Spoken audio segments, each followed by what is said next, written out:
শ্রীমদ্ ভগবদ গীতা একমাত্র এমন এক গ্রন্থ যা মানুষকে ঠিকভাবে জীবন যাপন করার পথ দেখায়। গীতা আমাদের জীবন, ধর্ম, কর্ম ও প্রেমের গভীর শিক্ষায় শিক্ষিত করে। শ্রীমদ্ ভগবদ গীতার জ্ঞান শুধু এই মানব জীবনের জন্য নয়, মৃত্যুর পরের জীবনকেও আলোকিত করে। গীতা একটি পরিপূর্ণ জীবন দর্শন এবং যে এর অনুসরণ করে সে সর্বোত্তম ব্যক্তি হয়ে ওঠে। গীতায় মোট 18টি অধ্যায় ও 700টি শ্লোক রয়েছে, যা সকলের পক্ষে পড়ে শেষ করা কিছুটা কঠিন। তাই আজকের এই বিশেষ কথোপকথনে আমরা গীতার 100টি গভীরতম বাণীর আলোচনা করব, যেগুলি শুনলে আপনি শ্রীমদ্ ভগবদ গীতার প্রকৃত তাৎপর্য বুঝতে পারবেন। এই ভাবনাগুলিকে প্রতিদিন রাতে শোবার আগে শুনলে জীবনে এক নতুন আলোকপ্রাপ্তি ঘটবে। ভগবান শ্রীকৃষ্ণ বলেন, ঠিক যেভাবে অন্ধকারে আলোর একটি প্রদীপ ঝলকে ওঠে, সেই রকম সত্যেও আপন সৌন্দর্যে জ্বলজ্বল করে। তাই মানুষকে সবসময় সত্যের পথে চলা উচিত। মৃত্যু একটি অবধারিত সত্য, যা কখনো পরিবর্তনযোগ্য নয়। এই সৃষ্টির আদিকাল থেকেই জন্ম ও মৃত্যুর চক্র ঘুরে চলেছে। যেমন মানুষ পুরনো পোশাক ছেড়ে নতুন পরিধান করে, ঠিক তেমন আত্মাও পুরনো জীর্ণ শরীর ত্যাগ করে নতুন শরীরে আবির্ভূত হয়। এই প্রকৃতির নিয়ম মেনে ভয়হীনভাবে বর্তমানকে গ্রহণ করাই শ্রেয়। যিনি জ্ঞানী তিনি না তো মৃত্যুকে নিয়ে শোক করেন, না জীবিতকে নিয়ে উদ্বিগ্ন হন, কারণ তিনি জানেন যে মৃত্যু মানেই পুনর্জন্ম, আর জীবন মানেই একদিন মৃত্যু অবশ্যম্ভাবী। কর্মই সর্বোচ্চ ধর্ম। শ্রীকৃষ্ণ বলেন, মানুষ জন্মগ্রহণ করে শুধুমাত্র কর্ম করার জন্যে, এবং কর্ম না করে কেউ থাকতে পারে না। তাই ফলাফল নিয়ে চিন্তা না করে শুধু নিজের কর্তব্য পালন করাই শ্রেষ্ঠ পথ। রাগ মানুষকে ধ্বংসের দিকে নিয়ে যায়। রাগে মন অস্থির হয় এবং ক্রোধে মানুষ কখনো কখনো নিজেরই ক্ষতি করে ফেলে। তাই যতই রাগ হোক না কেন, নিজেকে সংযত রাখতে শেখা উচিত। আজ যেটা তোমার আছে, কাল সেটা অন্য কারো হবে, আর পরশু আরেকজনের হবে। তুমি এসেছিলে খালি হাতে, আবার ফিরেও যাবে খালি হাতে। মন নিয়ন্ত্রণে রাখা সবচেয়ে প্রয়োজনীয় কাজ। মন মানুষের সবচেয়ে চঞ্চল অঙ্গ, বাতাসের মতোই অস্থির। এই মনেই মানুষকে কামনা, বাসনার দিকেই টানে। সফলতা পেতে হলে মনকে নিজের আয়ত্তে আনতেই হবে। মন নিয়ন্ত্রণে রাখলে মনোশক্তি একাগ্র হয়, কাজেও সাফল্য আসে। যে ব্যক্তি মন জয় করতে পেরেছে, সে চিন্তা, লালসা, মোহ সব কিছু থেকে মুক্ত হয়ে সহজেই তার লক্ষ্যে পৌঁছে যায়। আর যদি মনকে বশে না আনতে পারো, তবে সেই মনই তোমার সবচেয়ে বড় শত্রু হয়ে দাঁড়াবে। সব সময় সন্দেহ করা মানুষ কখনো শান্তি পায় না। অতিরিক্ত সন্দেহে মন অশান্ত হয় এবং মানুষ বিভ্রান্ত হয়ে নিজের সম্পর্কগুলিকেই ধ্বংস করে ফেলে। দেহের সৌন্দর্য মনকে আকর্ষণ করে, কিন্তু স্বভাবের সৌন্দর্য হৃদয়কে জয় করে। তাই মানুষের স্বভাব সবদা নির্মল হওয়া উচিত। কে কি করছে, কেন করছে, কিভাবে করছে, এই সব থেকে যতটা দূরে থাকবে ততটাই সুখে থাকবে। জীবনে আমরা কতটা ঠিক বা ভুল তা মাত্র দুজন জানে, একজন পরমাত্মা এবং অপরজন আমাদের আত্মা। শ্রীকৃষ্ণ বলেন, যার ভিতরে জ্ঞানের অভাব ও ঈশ্বরে বিশ্বাস নেই, সে কখনো জীবনে সুখ বা সাফল্য লাভ করতে পারে না। মোহই সকল দুঃখের মূল। মানুষ যত বেশি মোহে আবদ্ধ হবে, তত বেশি দুঃখ পাবে। অতীতের জন্য অনুশোচনা আর ভবিষ্যতের জন্য উদ্বেগ কোনো সমস্যার সমাধান নয়। বর্তমানকে উপভোগ করাই প্রকৃত সুখ। যে তোমার পাশে থাকে তার পাশে থাকো, আর যে তোমাকে প্রতারণা করে তাকে ত্যাগ করো। যেখানে তোমার সম্মান নেই সেখানে কখনো যেও না, কারণ তাতে মানুষ তোমাকে দুর্বল ও বোকা মনে করবে। যেমন যেখানে বৃষ্টি হয় না সেখানে ফসল জন্মে না, তেমন যেখানে সংস্কার নেই সেখানে বংশও নষ্ট হয়। যারা বলে তাদের সময় নেই, আসলে তাদের প্রিয় মানুষদের তালিকায় তুমি নেই। কথা এমন বলো যাতে যদি কখনো ফিরিয়ে নিতে হয় তখনও যেন তাতে কটুতা না থাকে। নিজের ভিতরে কিছুটা আত্মসম্মান থাকা জরুরি, না হলে মানুষ তোমাকে সেই জায়গাতেও চেপে বসবে যেখানে তুমি প্রভাবশালী। যতক্ষণ না তুমি নিজেকে হার মানাও, ততক্ষণ এই দুনিয়ার কোনো শক্তি তোমাকে হারাতে পারবে না। দুর্বল তুমি নও, দুর্বল হয় তোমার সময়, আর সময় তো সবারই একদিন বদলায়। তুমি শুধু নিজের কর্ম করে যাও। যে কখনো কষ্ট দেখেনি সে নিজের শক্তি কখনো অনুভব করতে পারে না। যারা অন্যের যন্ত্রণাকে বোঝে, যাদের অন্তরে দয়া আছে, যারা হৃদয় থেকে ভালো, তাদের পুনর্জন্ম প্রয়োজন হয় না। কাউকে কিছু দেওয়ার পর অহংকার করো না। কে জানে তুমি দিচ্ছ না তোমার গত জন্মের ঋণ শোধ করছো। অহংকারী মানুষের বংশ, ঐশ্বর্য ও সন্তান তিনটেই একসময় হারিয়ে যায়। বিশ্বাস না হলে রাবণ, কৌরব এবং কংসের কাহিনী মনে করো। আর যদি কাউকে বিশ্বাস করতে হয়, তবে তা হাক হৃদয় দিয়ে, অহংকার ছাড়াই। কেননা গীতা শেখায়, যা চিরন্তন তা আত্মা, যা সত্য তা ধর্ম, আর যা পথ দেখায় তা ঈশ্বর। তাই কারো কথাই নয়, তার কাজকর্মে মনোযোগ দাও। রাগের সময় একটু থেমে যাওয়া আর ভুলের সময় একটু নত হয়ে যাওয়া, এই দুটো অভ্যাস জীবনকে অনেক সহজ করে দেয়। ভগবান শ্রীকৃষ্ণ বলেন, যে মানুষ আমাকে সত্যভাবে চিনে ফেলে সে জন্ম মৃত্যুর বন্ধন থেকে মুক্ত হয়ে যায়। যে ব্যক্তি শ্রীমদ্ ভাগবত গীতার পাঠ গ্রহণ করে ও তার নির্দেশ অনুসারে জীবনযাপন করে, তার সমস্ত পাপকর্মের প্রভাব ধুয়ে যায়। যা তোমার ভাগ্যে আছে তা তোমার দিকেই ধাবিত হবে, আর যা তোমার ভাগ্যে নেই তা এসে পড়লেও সরে যাবে। যেমন বাতাসের ঝাপটা নৌকাকে দিগ্ভ্রষ্ট করে, তেমনি মানুষের কামনা বাসনাগুলো তার বুদ্ধিকে বিভ্রান্ত করে দেয়। যে ব্যক্তি সুখ দুঃখ মান অপমানে সমভাবে স্থির থাকতে পারে, সেই ব্যক্তি ভগবানের কাছে পরম প্রিয়। এই জগৎ আমারই সৃষ্টি, এই মায়া আমারই রূপ। আমি এই বিশ্বের সৃষ্টি করি, রক্ষা করি এবং আমি একদিনের বিলয় ঘটাই। আমি অতীত, বর্তমান ও ভবিষ্যতের সমস্ত প্রাণীকে জানি, কিন্তু বাস্তবতা হলো কেউ আমাকে সম্পূর্ণরূপে জানে না। বুদ্ধিমান মানুষ যখন সম্পর্ক টানতে ছেড়ে দেয়, তখন বুঝতে হবে তার আত্মসম্মানে কোথাও আঘাত লেগেছে। ভালোবাসা সবসময় ক্ষমা চাইতে চায়, আর অহংকার সবসময় ক্ষমা শুনতে চায়। কর্মই তোমার পরিচয়, না হলে একটি নামের বহু মানুষ এই পৃথিবীতে আছে। ভালো কাজ করলেও মানুষ শুধু তোমার খারাপ দিকটাই মনে রাখবে। তাই কে কি বলছে তা নিয়ে কখনো মাথা ঘামিও না। যতটা সম্ভব চুপ থাকো, কারণ অধিকাংশ পাপ মানুষের জীব থেকেই জন্মায়। কাউকে ধোঁকা দেওয়া এক প্রকার ঋণ, যা একদিন অন্য কারো হাত থেকে ফিরে আসবেই। একটি সুন্দর দৃষ্টি সেই যা নিজের ত্রুটি দেখে আর অন্যের গুণ খোঁজে। কখনো সেই মানুষকে বিশ্বাস করো না যারা সময়ের সঙ্গে সঙ্গে তাদের স্বভাব পাল্টে ফেলে। কখনো নিজের জীবন অন্য কারো সঙ্গে তুলনা করো না। তুমি যেমন ঠিক তেমনটাই শ্রেষ্ঠ। সবাইকে জীবনে পরিবর্তনের সুযোগ মেলে, কিন্তু সময় বদলানোর জন্য দ্বিতীয় জীবন পাওয়া যায় না। যা হবার তা হবেই, আর যা হবার নয় তা কিছুতেই হবে না। যার মনে এই বিশ্বাস স্থির হয়ে যায়, তার কোনো কিছু নিয়ে উদ্বেগ থাকে না। ভালো উদ্দেশ্য নিয়ে করা কাজ কখনো বৃথা যায় না, তার ফল একদিন না একদিন ঠিকই আসে। জীবনের সবচেয়ে বড় ভুল হলো সেই ভুল যা থেকে কিছু শেখা যায় না। তুমি আজ যা করছো তার ফল তুমি আগামীকাল পাবে, আর আজ যা তোমার আছে তা তোমার পূর্ব কর্মের ফল। যে ভক্তি ভরে আমার সাধনা করে, আমি তাকে সেই সব কিছু দিই যা তার নেই, এবং তার যা কিছু আছে তাও রক্ষা করি।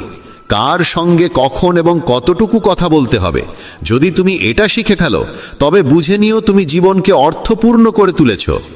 কৃষ্ণ বলেন, জীবনে যদি সুযোগ পাও তবে কারু স্বার্থে সারথি হও, স্বার্থপর নয়।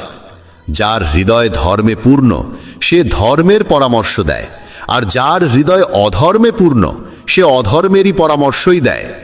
মানুষ এই জন্য দুঃখী নয় যে সে ঈশ্বরে বিশ্বাস করে না, বরং সে ঈশ্বরের কথা মানে না বলে দুঃখী হয়। সঠিক সময় এলে প্রত্যেকেই পায়, কিন্তু সময়ের আগের চাহিদাই কষ্টের কারণ। যারা প্রথমকে অবহেলা করে তারা বোকার মতো কাজ করে, কারণ প্রথমই এই বিশ্বের মূল ভিত্তি। সম্পর্কে নিয়মিত দূরত্ব সম্পর্ককে গাঁথে, আর অনিয়মিত দূরত্ব সম্পর্ককে ভেঙে দেয়। মানুষ তার বিশ্বাস দিয়ে গড়ে ওঠে, সে যেমন বিশ্বাস করে ঠিক তেমনই সে হয়ে ওঠে। এই জগতে ভাগ্যের চেয়ে বেশি আর সময়ের আগে কেউ কিছু পায় না। জীবনে বাক সঞ্জাম থাকা জরুরি, কারণ বাক্যের আঘাত কোনোদিন শুকায় না। কৃষ্ণ বলেন, ধর্মের জন্য যুদ্ধ করতে শেখো, অধর্মাক্যের জন্য ভয় নয়। তাকে সময়ের পরিণতিতে পরিণত করো, আর আপনজনের জন্য ত্যাগ করতে শেখো। সত্য সবসময় জলের উপর তেলের বিন্দুর মতো, যত মিথ্যার জলেই তাকে ঢেকে রাখো না কেন, সে ওপরেই ভাসে। কখনো কাউকে আনন্দে কথা দিও না, রাগে উত্তর দিও না, আর দুঃখে সিদ্ধান্তও নিও না। একজন মানুষ পৃথিবীর সমস্ত জ্ঞান জানলেও যদি নিজেকে না চেনে, তবে সে আসলেই অজ্ঞ। যদি কেউ তোমাকে প্রত্যাখ্যান করে, মন খারাপ করো না, কারণ সে আসলে তোমার আসল মূল্য জানে না। যে সম্পর্ক আমাদের কাঁদায় তার চেয়ে গভীর আর কিছু হয় না। আর যে সম্পর্ক আমাদের কাঁদতে কাঁদতে একা ফেলে যায়, তার চেয়ে দুর্বল আর কিছু নেই। কিন্তু যে সম্পর্ক খারাপ সময়েও টিকে থাকে, তার চেয়ে বড় আর কিছু হয় না। কৃষ্ণ বলেন, যে অনুভবকে বোঝে সে আপন, আর যে অনুভূতির ঊর্ধ্বে ওঠে সে পর। যে দূরে থেকেও হৃদয়ে থাকে সে আপন, আর যে পাশে থেকেও হৃদয়ে জায়গা পায় না সে পর। মানুষ সবসময় নিজের ভাগ্যকেই দোষারোপ করে, এই না জেনে যে ভাগ্যের থেকেও বড় তার নিজের কর্ম, যা একমাত্র তার নিজের হাতে। বুদ্ধিমান সেই যে অন্যকে দেখে ঈর্ষা নয়, বরং তাদের গুণ থেকে শিক্ষা নেয়। এই পৃথিবীতে কেউ কারো আপন নয়। মৃতদেহ শ্মশানে রেখে আপনজনেরাই প্রশ্ন তোলে, আর কত সময় লাগবে? জীবনে কষ্ট আসা জরুরি, কারণ কেবল খুশি দিয়ে জীবন পূর্ণ হয় না। জীবনের সত্য উপলব্ধি কষ্ট থেকেই আসে। ভগবান শ্রীকৃষ্ণ বলেন, মনের শান্তির চেয়ে বড় সম্পদ এই জগতে আর কিছু নেই। যে মানুষ নিজের মন শান্ত রাখতে শিখেছে, সেই প্রকৃত ধনী। সময় কখনো মানুষের বানানো পথে চলে না, মানুষকেই সময়ের পথ ধরতে হয়। এটাই নিয়তি।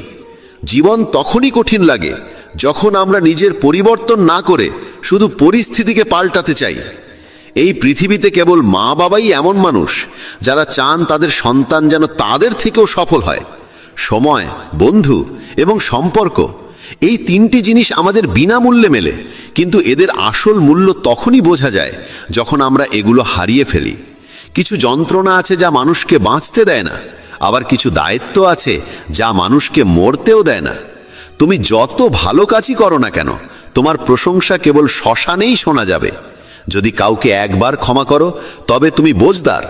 দ্বিতীয়বার ক্ষমা করো, তবে তুমি নরম হৃদয়ের মানুষ। কিন্তু তৃতীয়বারও ক্ষমা করলে তবে তুমি পৃথিবীর সবচেয়ে বড় বোকা। জীবনের সবচেয়ে দামি জিনিস তোমার বর্তমান। একবার যদি সেটা হারিয়ে যায়, তবে পৃথিবীর সমস্ত ধনসম্পত্তি দিয়েও তা ফেরত পাওয়া যায় না। সংসারের সাথে জড়িয়ে থাকা সুখ যতটা লাগে, ততটাই দুঃখও জড়িয়ে থাকে। কিন্তু সংসার থেকে বিযুক্ত হলে যে সুখ আসে, তা একটা না, নিখুঁত আনন্দ দেয়। ঈশ্বর যদি তোমার চাওয়া মতো কিছু না দেন, তবে রাগ করো না, কারণ তিনি সবসময় এমন জিনিস দেন যা তোমার জন্য উপযুক্ত, যদিও তা তোমার পছন্দ নাও হতে পারে। জীবনে এমন একজন মানুষের থাকা দরকার যার কাছে মনের কথা বলতে শব্দের প্রয়োজন না হয়। সম্ভবত তাকেই বলে পরমাত্মা। কৃষ্ণ বলেন, যে ব্যক্তি মৃত্যুর মুহূর্তে আমাকে স্মরণ করে দেহ ত্যাগ করে, সে আমার ধামে পৌঁছায়। সময় পরিস্থিতি দেখে বদলায়, আর মানুষ সুযোগ দেখে। যখন লোকে তোমার সমালোচনা করে, তখন বিচলিত হইও না, কারণ তারা আসলে তোমাকে গুরুত্ব দিচ্ছে, শুধু পদ্ধতিটা আলাদা। সত্য মিথ্যার মধ্যে পার্থক্য করার জ্ঞানই হলো প্রকৃত জ্ঞান।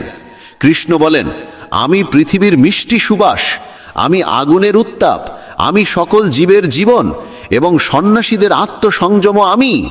যেমন সাগর পার হতে নৌকাই একমাত্র ভরসা, তেমনি স্বর্গে পৌঁছানোর একমাত্র সোপান হলো সত্য। আমরা কিছু না বললেও তিনি আমাদের শুনে ফেলেন, তাই তো তার নাম পরমাত্মা। আর তিনি কিছু না বললেও তার কথা শুনতে পাওয়া যায়, তাকেই বলে শ্রদ্ধা। মানুষের সঙ্গে এমন ব্যবহার করো যেন কেউ যদি তোমার বিরুদ্ধে কিছু বলে, তবু কেউ বিশ্বাস না করে। সম্পর্ক শুধুমাত্র তার সাথেই হয় যার সঙ্গে আমাদের আগের জন্মের কোনো আত্মিক যোগসূত্র থাকে, না হলে এই বিশাল পৃথিবীর ভিড়ে কে কাকে চেনে। শ্রীকৃষ্ণ বলেন, আমি বিধাতা হয়েও বিধির বিধানকে পাল্টাতে পারিনি। আমার ইচ্ছা ছিল রাধা, আর আমাকে চেয়েছিল মীরা, কিন্তু আমি হয়েছিলাম রুক্মিণীর। শস্ত্র কেবল শরীরকে আঘাত করে, কিন্তু শব্দ আত্মাকেও বিদীর্ণ করে। এই জগতে কেবল মা ও বাবাই এমন মানুষ যারা চান তাদের সন্তান যেন তাদের থেকেও সফল হয়। জীবনের অর্ধেক দুঃখ শুধু এই জন্যই আসে, কারণ আমরা যাদের থেকে কিছু আশা করি, সেই আশাগুলোই আমাদের কষ্ট দেয়। একবারই আশা ত্যাগ করে দেখো, জীবন শুধুই আনন্দময়। জীবনের এই যুদ্ধক্ষেত্রে নিজেকেই কখনো কৃষ্ণ, কখনো অর্জুন হতে হয়। প্রতিদিন নিজের সারথি হয়ে জীবনের মহাভারতের লড়াই লড়তে হয়। কথায় এমন মাধুর্য রাখো যেন একদিন ফিরিয়ে নিতে হলেও তা তেতো না লাগে। ফলের আশা ছেড়ে যিনি কেবল কর্মে মন দেন, তিনিই নিজের জীবনকে সফল করেন। অহংকার জীবনে তখনই প্রয়োজন যখন তা অধিকার, চরিত্র আর সম্মানের জন্যে হয়। সেবা করো সবার, কিন্তু প্রত্যাশা কারোর থেকে করো না, কারণ সবার প্রকৃত মূল্য মানুষ নয়, ঈশ্বর দেন। মানুষ নিজের আচরণেই নিজের সত্য উন্মোচন করে। ভুল করা প্রকৃতির ধর্ম, মানা সংস্কৃতি, আর তা সংশোধন করা উন্নতি। মানুষ ঘর, সম্পর্ক, বন্ধু বদলায়, তবু মন খারাপ থাকে, কারণ সে নিজেকে বদলায় না। ঈশ্বরের সিদ্ধান্তে সন্দেহ করো না। যদি শাস্তি আসছে, তবে কিছু না কিছু ভুল হয়েছে। কেন অকারণে চিন্তা করছো? কাকে ভয় পাচ্ছ? কে তোমাকে মারতে পারবে? আত্মা না জন্মায় না মরে। এই শরীর তোমার নয়, তুমিও এই শরীরের নও। এই শরীর গঠিত হয়েছে পঞ্চতত্ত্ব, আগুন, জল, বায়ু, মাটি ও আকাশ থেকে, আর সেখানেই একদিন মিলিয়ে যাবে। কিন্তু আত্মা চিরন্তন, অমর। যাকে তুমি মৃত্যু ভাবো, সেটাই আসলে নতুন জীবন। দুঃখ ও কষ্ট মানুষকে বিপর্যস্ত করতে আসে না, আসে তার যোগ্যতা আর আত্মবিশ্বাসের পরীক্ষা নিতে। যে ব্যক্তি শান্ত মনে কথা বলে, কাজ করে, তার মন শান্ত। সে সত্যকে উপলব্ধি করেছে এবং দুঃখ থেকে মুক্ত। যা হয়েছে ভালো হয়েছে, যা হবে ভালোই হবে, যা হবে তাও ভালোই হবে। অতীত নিয়ে অনুতাপ করো না, ভবিষ্যতের চিন্তা করো না, এখনই বর্তমান চলেছে। এক জ্ঞানী ব্যক্তি নিজের দোষগুলোকে সোনার কারের মতো ধৈর্য ধরে একে একে তুলে খালে, যেমন রূপোর ভেতর থেকে অশুদ্ধতা সরানো হয়। ভগবান শ্রীকৃষ্ণ বলেন, এই সংসারে তুমি এক মুহূর্তে রাজা হতে পারো, আবার পর মুহূর্তেই ভিখারি। মারা তারা, আমার তোমার, আপন পর, এইসব বিভাজন নিজের মন থেকে মুছে ফেলো, সব তোমারই হয়ে যাবে। শুধু সময়ের অপেক্ষায় থেকো না। ভাগ্যবানদের হাত খালি থাকতে পারে, কিন্তু পরিশ্রমীদের নয়। নিজের চিন্তাধারা বদলাও, জীবনের পথ নিজেই বদলে যাবে। কিছু পথ একা হেঁটে যেতে হয়, না পাশে থাকে পরিবার, না বন্ধু, না কোনো সাথী, শুধু আপনি আর আপনার সাহস। জীবনে সবচেয়ে জরুরি কাজ যেটা কঠিন, সেটা সবার আগে করা উচিত। জীবন যাই করে, কোনো না কোনো উদ্দেশ্যেই করে। হয় সেটা তোমাকে কিছু গড়তে শেখায়, না হয় কিছু শিখিয়ে যায়। যার কোনো স্বার্থ নেই, সে একদিন মুখ ফিরিয়ে নেয়। তাই প্রত্যাশা কেবল নিজের থেকে রাখো। পথ কোনোদিন শেষ হয় না, হেরে যায় মানুষ, হেরে যায় সাহস। সাঁতার শিখতে হলে জলে নামতেই হবে। তীরে বসে কেউ কখনো গতাখোর হতে পারে না। যদি একটু আরাম ছেড়ে জীবনে বড় আনন্দ পাওয়া যায়, তাহলে বুঝদার ব্যক্তির উচিত সেই সামান্য আরাম ত্যাগ করে বড় আনন্দকে বেছে নেওয়া। জীবনের যাত্রায় বিশ্বাস তোমার পুষ্টি, ভালো কাজ তোমার ঘর, জ্ঞান দিনমানের আলো, আর সচেতনতা তোমার রক্ষা কবচ। সর্বনাশ শুধু শত্রু করে না, বরং সবচেয়ে বিপজ্জনক হয় কাছের মানুষ, কারণ নৌকা বাইরে থেকে নয়, ভেতরের ফুটো থেকে ডুবে যায়। স্বাস্থ্য সবচেয়ে বড় উপহার, সন্তুষ্টি সবচেয়ে বড় সম্পদ, আর বিশ্বস্ততা সবচেয়ে মূল্যবান সম্পর্ক। চিন্তা আর চিতা, এই দুটো শব্দের মাঝে পার্থক্য কেবল একটি বিন্দুর, কিন্তু চিতা পোড়ায় মৃতকে, চিন্তা পোড়ায় জীবিতকে। যা তোমার আছে সেটা নিয়ে অহংকার করো না, আর কারোর দেখে হিংসে করো না, কারণ হিংসে মানুষের শান্তি কেড়ে নেয়। এই পৃথিবী সবসময় প্রশংসা আর দোষ খোঁজার কাজেই ব্যস্ত ছিল, এখনও আছে, ভবিষ্যতেও থাকবে। যে নিজেকে ভালোবাসে সে কখনো অন্যকে কষ্ট দিতে পারে না। যে ব্যক্তি নিজের চিন্তা থেকে মুক্ত, সেই শান্তি লাভ করে। যারা বড় বড় কথা বলে, তারা কেবল কথায় সীমাবদ্ধ থাকে। যারা হালকা করে হাসে, তারাই অনেক কিছু বলে ফেলে। যে শুধু জলে স্নান করে, সে শুধু পোশাক বদলায়, কিন্তু যে ঘাম ঝরিয়ে স্নান করে, সেই ইতিহাস বদলায়। 1 মিনিট লাগে সম্পর্কের অবহেলা করতে, অথচ জীবন সাজে সম্পর্কেই। মনের কথা স্পষ্ট বলাই ভালো, কারণ সত্য বললে সিদ্ধান্ত হয়, মিথ্যে বললে দূরত্ব বাড়ে। সকালের ঘুম মানুষের ইচ্ছাশক্তিকে দুর্বল করে তোলে। যারা লক্ষ্যে পৌঁছাতে চায়, তারা কখনো দেরি করে ঘুমায় না। সবাইকে ততটাই হৃদয়ে স্থান দাও যতটা সে তোমাকে দেয়। না হলে হয় তুমি কাঁদবে, না হলে সে তোমাকে কাঁদাবে। সফল হতে হলে পরিশ্রমে বিশ্বাস রাখতে হবে, ভাগ্যে নয়, কারণ ভাগ্য তো জুয়া খেলার জন্য। যদি জনপ্রিয় হতে চাও, তাহলে বেশি করে আপনি বলো, মাঝে মাঝে আমরা বলো, আর আমি যত কম বলা যায় ততই ভালো। দুশ্চিন্তা করে শক্তি ক্ষয় না করে বরং সমাধান খোঁজায় শক্তি দাও। অন্যায়ের দিকে তাকানো আর তা শোনা, এই দুটো থেকেই অন্যায় শুরু হয়। অনুপ্রেরণার সবচেয়ে বড় উৎস হলো নিজের ভাবনা। তাই বড় করে ভাবো আর নিজেকে জয় করতে শেখো। কর্মের গাণিতিক নিয়ম খুব সহজ, ভালো করো ভালো পাবে, খারাপ করো খারাপ পাবে। যে মানুষ জীবন পেয়েও রাধাকৃষ্ণের নাম করেন না, তিনি দুর্বুদ্ধি মানুষ। যিনি মোক্ষের সিঁড়ি পেয়েও তাতে উঠতে চেষ্টাও করেন না। যে দুঃখ ভাগ করে, সে একদিন সুখ পায়, কিন্তু যে দুঃখ দেয় সে কোনোদিন শান্তি পায় না। নিজের মধ্যে দয়া রাখো, রাগ নয়। মেঘের বৃষ্টিতে ফুল ফোটে, তার গর্জনে নয়। মিষ্টি কথা বলেও ভুল মানুষ বিষের মতো ক্ষতি করে, আবার কড়া কথাও যদি সত্য হয় একদিন ওষুধের মতো কাজে আসে। যেমন একটি দীপক নিজের আলো কমিয়ে না রেখে হাজারো দীপক জ্বালাতে পারে, তেমনি সুখও বিলিয়ে দিলে কমে যায় না। ভগবান শ্রীকৃষ্ণ বলেন, হে মানব, যদি সংসারের সমস্ত দুঃখ থেকে মুক্তি চাও তাহলে আমার ভক্তি করো। যে আমার ভক্তি করে না সে এই জীবনেও শান্তি পায় না, আর মৃত্যুর পরে তো নাই। বন্ধুরা, যদি এই কথাগুলো তোমার মন ছুঁয়ে থাকে তাহলে কমেন্টে জয় শ্রী রাধে কৃষ্ণ লিখতে ভুলো না। আর ভিডিওটা ভালো লাগলে লাইক ও চ্যানেল সাবস্ক্রাইব করো।